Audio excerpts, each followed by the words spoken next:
दो लोग एक दूसरे से बहुत प्रेम करते थे, शादी करना चाहते थे। सभी तैयारियां हो चुकी थी, मंडप सज गए थे, मेहंदी, संगीत सब कुछ हो चुका था। लेकिन शादी से एक दिन पहले पंडित जी ने एक शब्द कहा, नाड़ी दोष। और उस रात सब कुछ बदल गया, बिखर गया। दो प्यार करने वालों के बीच एक ऐसी दीवार आ गई जो उन्हें हमेशा के लिए जुदा कर गई। तो क्या होता है ये नाड़ी दोष? क्या सचमुच इसके कारण शादी करना मुश्किल है, या फिर ये सिर्फ एक भ्रम जाल है जो हमारे समाज में फैला हुआ है? नमस्कार, मैं हूं आपके साथ विनीता और आज हम बात करेंगे इस वीडियो में नाड़ी दोष के बारे में। जानेंगे उसकी पूरी सच्चाई, उसके प्रभाव और उसके समाधान के बारे में। तो चलिए शुरू करते हैं इस महत्वपूर्ण चर्चा को और जानते हैं कि नाड़ी दोष क्या है। जब भी किसी शादी की बात होती है तो सबसे पहले कुंडलियां मिलाई जाती हैं और इस कुंडली को मिलाने की प्रोसेस में 8 गुण मिलाए जाते हैं। वर्ण, वश्य, तारा, योनि, ग्रह मैत्री, गण, भकूट और नाड़ी। और इन सब में से नाड़ी का महत्व सबसे अधिक होता है क्योंकि इसके लिए 8 अंक दिए जाते हैं जो कि सबसे ज्यादा हैं। हमारे शास्त्रों के अनुसार 3 प्रकार की नाड़ियां होती हैं। आदि नाड़ी ये वायु तत्व को दर्शाती है, मध्य नाड़ी ये पित्त तत्व को दर्शाती है और अंत्य नाड़ी ये कफ तत्व को दर्शाती है। जब लड़का और लड़की दोनों की कुंडलियों में नाड़ी एक तरह की हो जाती है, जैसे कि अगर दोनों की आदि नाड़ी हो या दोनों की मध्य नाड़ी हो या दोनों की ही अंत्य नाड़ी हो, तो इसे नाड़ी दोष कहा जाता है। ज्योतिष शास्त्र के अनुसार ये दोष शारीरिक और मानसिक परेशानियों को दर्शाता है, विशेष रूप से संतान सुख से जुड़ी समस्याओं को दर्शाता है। तो नाड़ी दोष के प्रभाव क्या हो सकते हैं? नाड़ी दोष से हो सकता है संतान संबंधी समस्याएं आपको पेश आएं। नाड़ी दोष का सबसे बड़ा प्रभाव संतान की उत्पत्ति पर पड़ता है। समान नाड़ी के कारण गर्भधारण यानी कि प्रेगनेंसी में बाधाएं आ सकती हैं। संतान के स्वास्थ्य में कमी हो सकती है। संतान को शारीरिक कमजोरी या विकलांगता का खतरा भी उठाना पड़ सकता है। इसके अलावा दाम्पत्य जीवन में क्लेश हो सकते हैं। शादी के बाद निराशा और लगातार झगड़े हो सकते हैं। मानसिक मेलजोल में कमी आ सकती है। नाड़ी दोष के चलते एक दूसरे के प्रति सेवा भाव में कमी आ जाती है।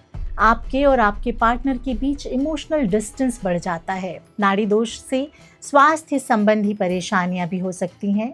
मानसिक तनाव बढ़ जाता है और शारीरिक परेशानियां आनी शुरू हो जाती हैं।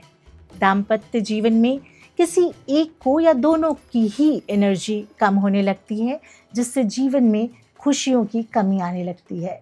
इसके अलावा एक महादोष भी हो जाता है जिसे वैधव्य योग कहते हैं। कुछ ज्योतिष इसे महादोष भी मानते हैं क्योंकि इसके चलते आपके जीवन साथी की आकस्मिक मृत्यु का योग बन सकता है। आपको जीवन में अकेलेपन का अनुभव करना पड़ सकता है और पारिवारिक सुख शांति में रुकावट आ सकती है। तो क्या नाड़ी दोष के प्रभावों से बचने का कोई रास्ता है? बिल्कुल है, चलिए देखते हैं। नाड़ी दोष के प्रभावकारी उपाय। आप नाड़ी दोष निवारण पूजा करवा सकते हैं। किसी प्रसिद्ध मंदिर में जाकर विशेष पूजा करवा सकते हैं। आपको महादेव, विष्णु भगवान और नवग्रह की आराधना करनी चाहिए। रुद्राभिषेक और सत्यनारायण कथा भी करवा सकते हैं। 108 बार महामृत्युंजय मंत्र का जाप करने से भी इसमें लाभ होता है। आप श्री मंदिर की वेबसाइट पर भी जाकर इसके दोष निवारण की पूजा करवा सकते हैं।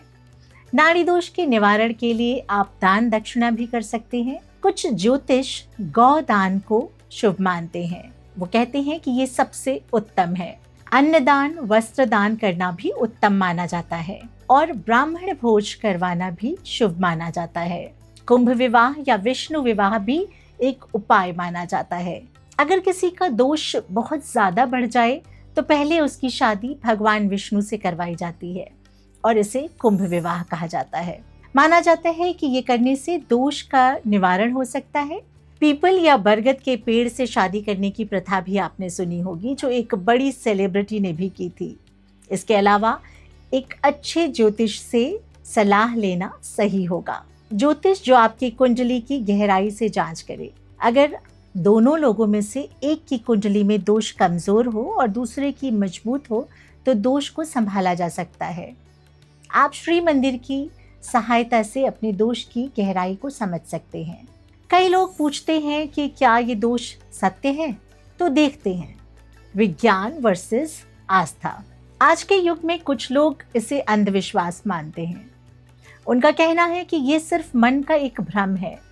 विज्ञान के अनुसार नाड़ी दोष का जेनेटिक कंपैटिबिलिटी पर कोई प्रभाव नहीं होता। शिक्षित समाज में इसके लिए जगह बिल्कुल नहीं होनी चाहिए। लेकिन हमारे पूर्वज और ज्योतिष शास्त्र का कहना है कि दो लोगों के बीच 5 तत्वों की ऊर्जा का मिलन जरूरी होता है। शादी सिर्फ 2 शरीर का मिलन नहीं बल्कि 2 आत्माओं का मिलन है। हजारों सालों का अनुभव ये सिद्ध करता है कि नाड़ी के माध्यम से ऊर्जा की परीक्षा होती है।